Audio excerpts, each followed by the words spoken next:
դատարանով անձին մեղավոր ճանաչել է, դուք հայտարարում եք, որ անձը մեղավոր է ու վերջ։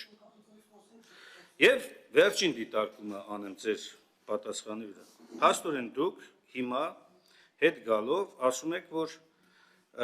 ազգային ճգնաժամ հասկացությունը ձեր համար խորտ է, այսինքն ձեր համար խորտ է ներքին այս անհամերաշխությունը, ատելության միջավայրը, արցախցիների նկատմամբ այս վերաբերմունքը, որ ցուցաբերվում է առանձին հատվածների կողմից, բացասական վերաբերմունքը, սրանք բոլորը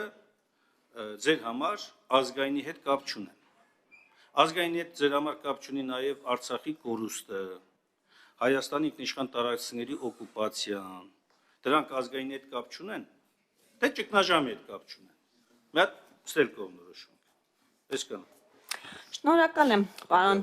Մինասյան, հարցերի հերթական խմբի, այո, շնորհակալություն Տիկին Ղազարյան, համար մարդու իրավունքների մասին եք խոսում, արդյոք խախտվում են, այո, խախտվում են, և այո, միջազգային զեկույցներում նաև այդ մասին է խոսվում, և եթե դուք մասնակցում եք քննչական իրավապահ մարմինների ազգային ժողովում հաղորդում ներկայացնելու գործընթացին, իսկ դուք մասնակցում եք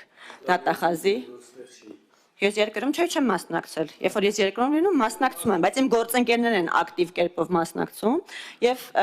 կարծում եմ հենց իրենք են, որ ամենաակտիվ ձևով նաև այդ հարցերը ուղղում են մեր իրավապահ մարմինների